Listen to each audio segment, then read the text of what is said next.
আর একটা সুন্দর সকাল। গুড মর্নিং সবাইকে from pin valley national park. আমরা আছি মৌদ ভিলেজে, যেটা পিন ভ্যালি ন্যাশনাল পার্কের অলমোস্ট এন্ট্রি বলতে পারেন।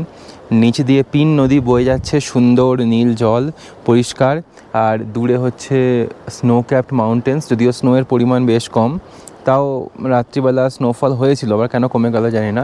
বাট একটা জিনিস আপনারা খেয়াল করেছেন কিনা বুঝতে পারছি না, বা গোপ্রোতে আসছে কিনা, এই যে দেখুন দূরে পাহাড়গুলো রয়েছে না, গায়ে দেখুন বিভিন্ন কালার রয়েছে, যেমন রেড, ম্যাজেন্টা, গ্রিন, তারপরে আবার কোনো কোথাও একটু ডার্ক রেড।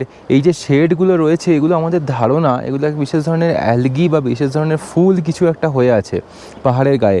তাই জন্য এই টোটাল লুকটা এরকম লাগছে দূর থেকে, বিভিন্ন প্রচণ্ড কালারফুল লাগছে দেখতে। তো এবার আমরা জানি না এটা অ্যাকচুয়ালি কী হয়ে আছে।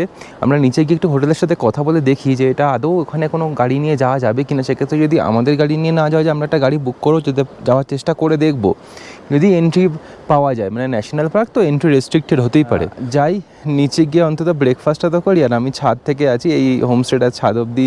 কালকে আমি এখান থেকে স্টার গেজিং করছিলাম আর আপনাদের দেখাচ্ছিলাম যে এখানে একটা ফাংশন হচ্ছিল।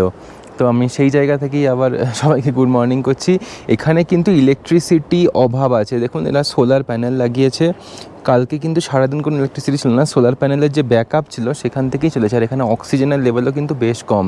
রাত্রিবেলায় অক্সিজেনের লেভেল আমাদের সবাই 80 বা তার নিচে নেমে গেছিলো, যেটা নর্মালি আর কি, মানে এই অল্টিটিউডে, মানে এই জায়গায় নামার কথা নয়, বাট এই অঞ্চলে কিন্তু লেভেলটা বেশ কম, অক্সিজেনের লেভেলটা।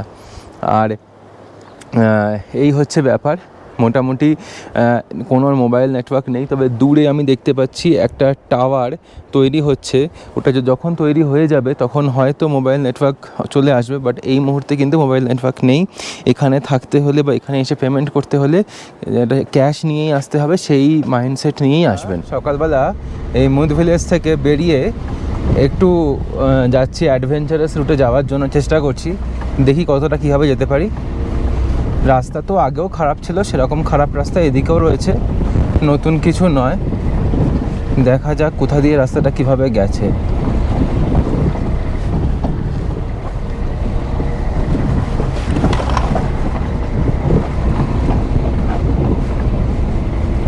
এর কারণ হচ্ছে পাহাড়ের গায়ে গায়ে কিছু অ্যালগি বা শৈবাল ছিল, সেইগুলো একটু আমরা দেখতে যাচ্ছি যে কী অ্যাকচুয়ালি জিনিসগুলো রয়েছে ওখানে আসলে।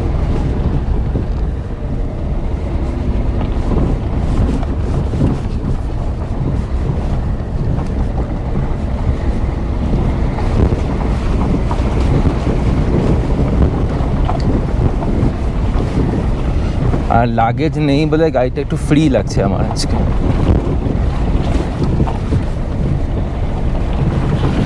একটা নালা আছে,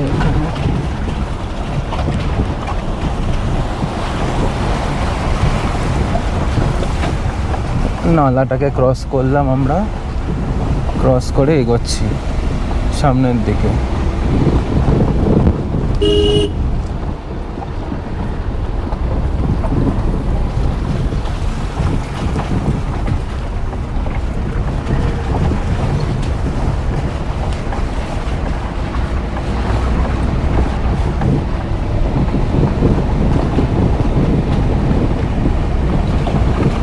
এখানে কিন্তু রাস্তা বানানোর কাজ করছেন এনারা, কিন্তু যাওয়া কি যাবে?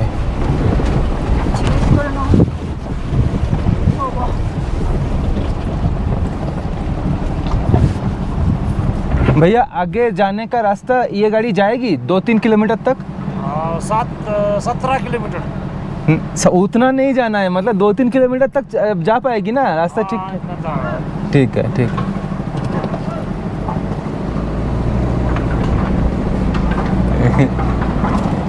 आराम से ना। हाँ।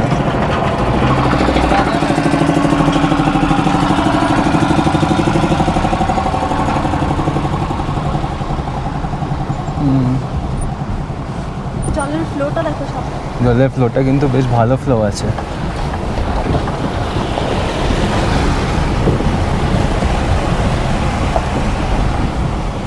Wow, truly adventurous root.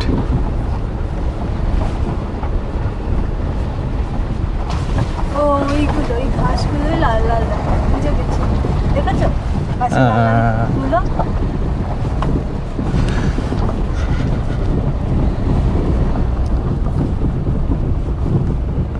আমরা এই পাড়ে কিন্তু এসে গেছি।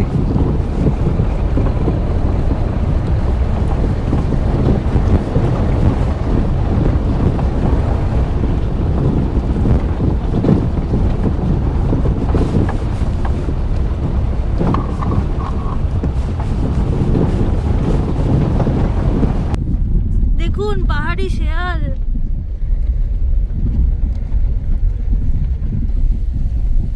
কাঁচ তুলে দাও।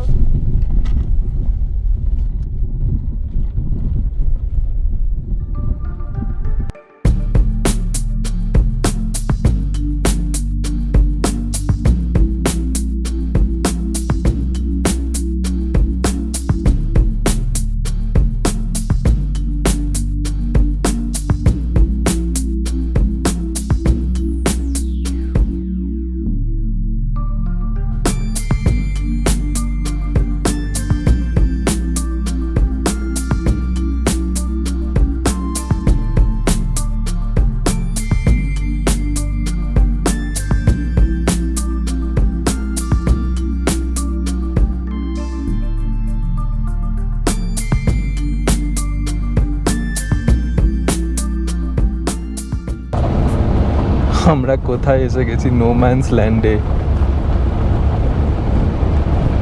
এদিকে কেউ আসে না সচরাচর, না, যারা আসে সবাই ট্রেকিং এর জন্য আসে। হ্যাঁ, ঘাস তুলে আনছে ওনারা সব। ওপর থেকে। হ্যাঁ।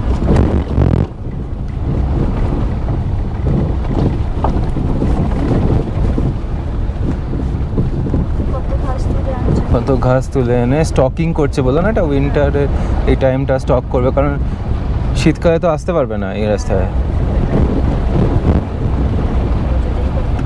এক্সাইটমেন্টের চক্করে আমরা কোন রাস্তা ধরে কোথা দিকে চলে এসেছি। ওই যে দূরে দেখতে পাচ্ছেন ভিলেজটা, এইটা হচ্ছে মৌদ ভিলেজ, এখানে আমরা ছিলাম। এইখান থেকে আমরা কোথায় চলে এসেছি এখানে। এই রাস্তাটাতে দুটো জায়গায় যাওয়া যায়। একটা হচ্ছে পিন পার্বতী পাস, যেটা হচ্ছে আপনার এই সাইডটাতে, আর একটা না, পিন পার্বতী পাস হচ্ছে প্রবাবলি রাইট সাইডে, তাই না? প্রবাবলি রাইট সাইডে। এটা হচ্ছে পিন পার্বতী পাস বা পিন পার্বতী ওপর দিয়ে যায় এটা। আর এখানে ওপর দিয়ে হচ্ছে বাবা পাস। এই যে রাস্তাগুলো দেখছেন এইগুলো হচ্ছে, হ্যাঁ, দুটোই হচ্ছে ট্রেকিং রুট। বাবা পাস এখান দিয়েও যাওয়া যেতে পারে। राक्षस होते बोले यहाँ राक्षस। আচ্ছা, হ্যাঁ, वो फिर हमारा बुद्ध भगवान जी के उन्होंने वो राक्षस को हम आदमी जीने नहीं देते खा खा के, হুম, फिर उसको मार दिया। अच्छा जैसे लाल जो है पूरा राक्षस का खून लगा, अच्छा अच्छा, ये जो लाल लाल जो पैचे से हैं, वो राक्षस का हड्डियाँ को। अच्छा अच्छा, ऐसा है। हाँ, ठीक ठीक वैसा ही लग रहा है, हाँ वैसे ही लग रहा है। हाँ, ऐसा बोलता है। कहावत है, हमने तो बस कहावत सुना है, देखा तो किसने नहीं। हाँ ना, वो तो सबने वैसे ही सुना ही होगा। नहीं, अपने अपने पिन पार्वती इसी रूट से। नहीं, वो वाले जो पहाड़ है वही पास है क्या? उसी को क्रॉस? तो बाबा पास है। अच्छा, वो बाबा पास है। के लिए पहाड़ से जाते हैं। अच्छा अच्छा अच्छा, उस साइड हाँ, से पिन पार्वती के लिए यहाँ से जाते हैं। पिन पार्वती के लिए टॉप तक की जाएगा जो खोते ना। बाकी तो आदमी पोर्टर कैरी करना पड़ता है। पिन पार्वती बाबा पास के लिए तो पूरा और हॉर्स और खच्चर के ऊपर। खच्चर के ऊपर है। अच्छा, ये पिन पार्वती जो पास है उसके उस तरफ पार्वती वैली जो है वो है, वो है हाँ। पार्वती वैली, खीरीगंगा, पंडो, कसोल, मणिकरण जो है, हाँ, उसके उस पार। हाँ।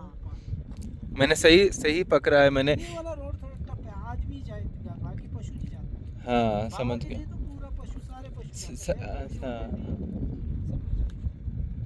कितना दिन लगता है ट्रेक करने में? ये इस रोड के लिए तो आप लोग के साथ जैसे स्लो जाएगा, राशन पानी कैरी करके टेंट होना। हाँ। 8 दिन।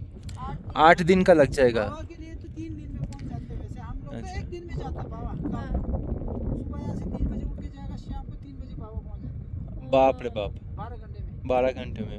এবার আস্তে আস্তে আমাদের মুদ ভিলেজের দিকে এগিয়ে যাচ্ছি। দেখুন সামনে দূর থেকে দেখতে পান কিনা মুদ ভিলেজটা। গোপ্রোতে কতটা দেখা যাবে জানি না, কিন্তু আমি তাও গোপ্রোটা অন করলাম যাতে কিছুটা হলেও একটা আইডিয়া বুঝতে পাওয়া যায় আচ্ছা, এই যে পাহাড়ের গায়ে যে এই যে লাল লাল গ্রেডিয়েন্টগুলো, কিছু হচ্ছে লাল পাথর, আবার কিছু হচ্ছে ঘাসের ফুল। যে জায়গাগুলোতে একটু মানে আপনার বেশি, যেখানগুলোতে হচ্ছে একটু রেড ভাবটা বেশি, প্যাচটা ব্রাইট, সেগুলো হচ্ছে কিন্তু ঘাসের ফুল। আর যে প্যাচগুলোতে আপনার হচ্ছে এই রেড ইয়েটা কম, সেটা হচ্ছে লাল পাথর। মানে সব মিলিয়ে কিন্তু বেশ সুন্দর, তবে এখানটা দিয়ে যাওয়াটা একটু ডিফিকাল্ট, সামনে রাস্তা কিন্তু খারাপ আছে। মানে এমনিতে এই রাস্তাও যে খুব একটা ভালো তা নয়। দেখছেন কোনো গাড়ি নেই, ওই মুদ ভিলেজই লাস্ট, তারপরে বেসিক্যালি কোনো গাড়ি আসে না এখানে। একটু জিমনি বা ওই থার্ড টাইপের 4x4 গাড়ি হলে মানে পারফেক্ট রাস্তা ওই গাড়িগুলোর জন্য যে এখানে যাব। এই দেখুন ওপরে একটা রাস্তা উঠেও গেছে এখান থেকে, শিওর আমি ওপরের ওই কিছু এই ঘাস বা এই জায়গাগুলো যাচ্ছে, কিন্তু আমাদের গাড়ি নিয়ে ঠিক যাওয়াটা সাহস না। একটা রিয়ার হুইল ড্রাইভ গাড়ি হলেও একটু ট্রাই করে দেখতাম আমি এখান দিয়ে ওপরে উঠে। কি সুন্দর বলবো, মানে যেখানেই কঠিন স্ট্রেচ না, সেখানেই ভালো জিনিস। আমি মানে এই জিনিসটা একদম মানে এস্টাবলিশড আর কি, যেখানেই স্ট্রেচটা ইজি সেখানে মানে সেরকম বিউটি আর নেই। ওই সামনে একটা রেড যে জোনটা দেখছেন না, ওটাতে হচ্ছে প্রচুর পাথরওয়ালা জোন আর কি, রেড রেড রেড রেড, ঠিক আছে। তো ওইখানটাতেই একটু গাড়ি চালাতে একটু কষ্ট হবে, বাকি মোটামুটি এইখানে ঠিক আছে। পাথর সব জায়গাতেই আছে, কিন্তু এই পাথর বাঁচিয়ে বাঁচিয়ে যেটুকু আস্তে আস্তে আস্তে আস্তে যাওয়া যায়, মানে ওটাই হচ্ছে উদ্দেশ্য।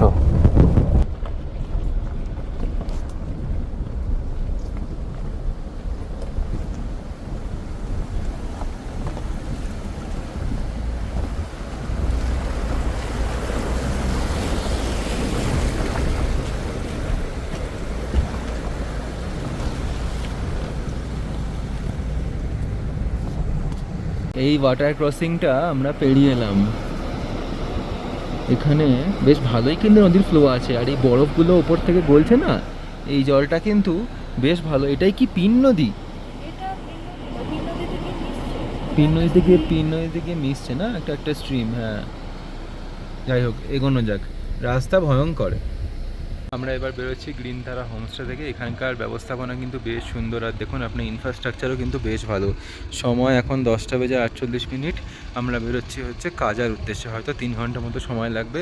আর নেটওয়ার্ক আসতেই বাড়িতে একবার ফোন করে জানিয়ে দেবো। সামনে ডান দিকের পাহাড়টা যদি দেখেন, একটু পরে আমরা অবশ্য ওদিকে ঘুরবো, ওই পাহাড়টা যদি দেখতে পান, একদম হচ্ছে সেই পাললিক শিলার যে একটা মানে আমাদের ছবি থাকতো না, পাললিক শিলা কী জিনিস আর কি করে পাললিক শিলা থেকে হিমালয়ের উৎপত্তি, সেখানে যে ছবিটা থাকতো একদম এক্স্যাক্ট সেম রিপ্রেজেন্টেশন। মানে যদি দেখেন, মানে এত হুবহু অবিকল ছবি, মানে কি বলবো, যারা বই পড়েন বা বই পড়ে ছবিটা দেখেছেন তারা বাস্তবে আসলে পুরো ম্যাচ করতে পারবেন, এত হুবহু ছবি।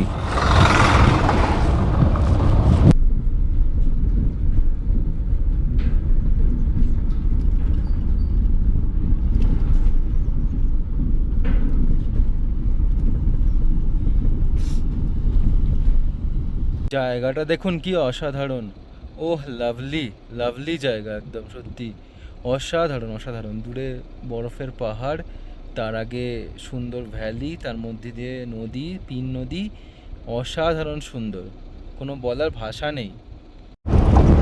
আমরা প্রায় মুদ ভিলেজ থেকে বেরিয়েই এসেছি, আর মাত্র কত 600 মিটারে আমরা লেফট নেব, একটা ব্রিজ ক্রস করব, ক্রস করে আমরা লেফট নেব হচ্ছে কাজার উদ্দেশ্যে।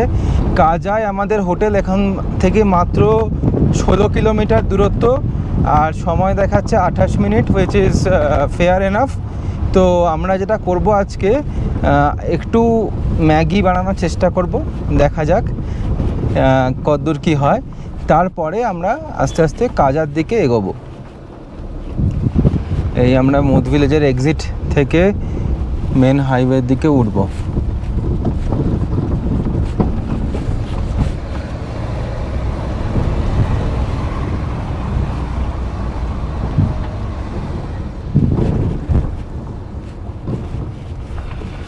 আমরা টার্ন নিলাম হচ্ছে কাজার দিকে, আর মাত্র 15 কিলোমিটার দূরে আমাদের হোটেল। তো আজকে আমাদের কাছে উই হ্যাভ টাইম, তবে আজকে একটু তেলটা ভরে রাখতে হবে। গাড়িতে আমরা সেই তেল ভরেছিলাম রেকংপিও মানে কলপার ওখান থেকে, ভাবতে পারছেন? তার মধ্যে কত এদিক ওদিক করে তাবো হয়ে মুদ ভিলেজ হয়ে, তার মধ্যে আরও এগিয়ে বেশ কিছুটা গিয়ে আমরা এবার কাজার দিকে যাচ্ছি। কাজায় গিয়ে তারপরে আমরা ভরবো হচ্ছে তেল। কাজা থেকে 8 কিলোমিটার দূরে দাঁড়িয়ে আছি। জায়গাটা দেখুন, জায়গাটা অসাধারণ অসাধারণ। আমরা ভাবছি এখানে একটু ক্যাম্পিং করব। মানে কি যে সুন্দর জায়গা, মানে কি করে বলবো। এই দিকটা হচ্ছে কাজা, এদিকটা কাজা, ঠিক আছে, আর এই দিকটা হচ্ছে তাবর দিকটা। তো আমরা তাবর দিক থেকে, তাবর নয়, তাবর থেকে আমরা মুদ ভিলেজ গেছিলাম, মুদ ভিলেজ থেকে আমরা এখানে এলাম। তো দেখুন কি সুন্দর, ওয়াও, জল বয়ে যাচ্ছে, ওপরে পাহাড়, আর এই হচ্ছে ওপরে আমাদের গাড়ি পার্ক করা। ওই ওপরে দেখুন এই রাস্তাটা যাচ্ছে, এটা হচ্ছে আপনাদের ওই যেটা কাজা যাওয়ার যেটা হাইওয়ে সেটা।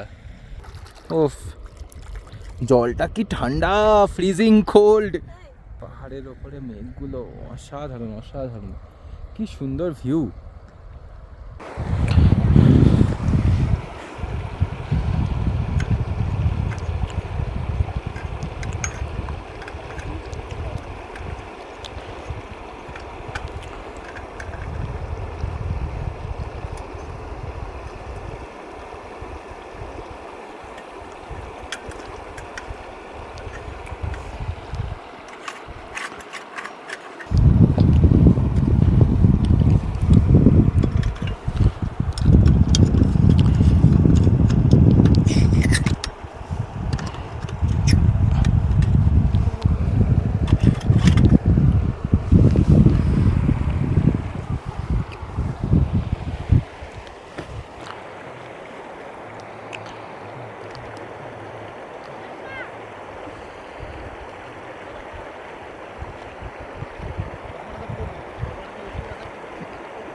লাগবে তো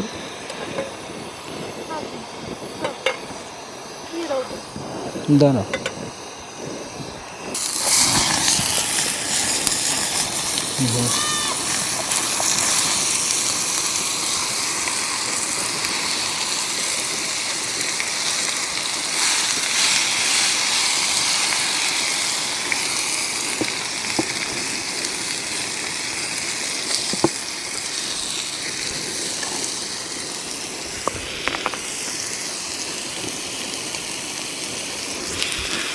বসেছে।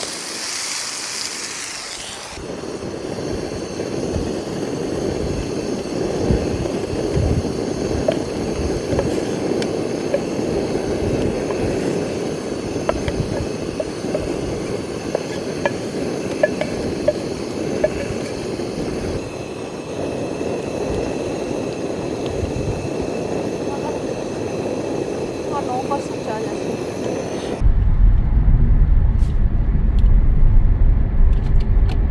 বাবা, এইগুলো কিরম ভূমির উপরে গেল। সেটাই তো, তাই জন্যই তো তুলছি।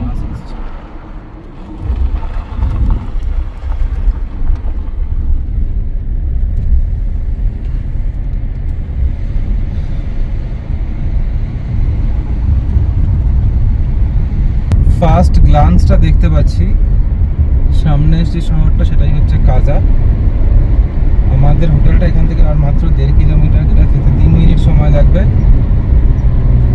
কিন্তু আজকে আমি ভাবছি একটু তেলটা ভরিয়ে নিই। সেটা হচ্ছে কাজার এন্ট্রি গেট, তাই তো।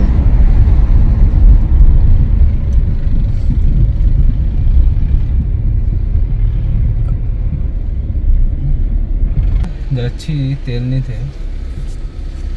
ওয়ার্ল্ডের হাইয়েস্ট পেট্রোল পাম্প না, এরকম কিছু একটা গল্প আছে কিন্তু। দাঁড়াবো কোথায়, পিছনে?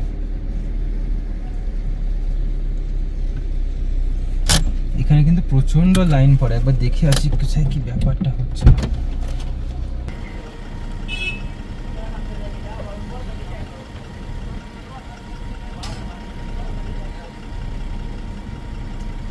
তো ঢালু করে গাড়িটাকে ওর তেল বের করছে।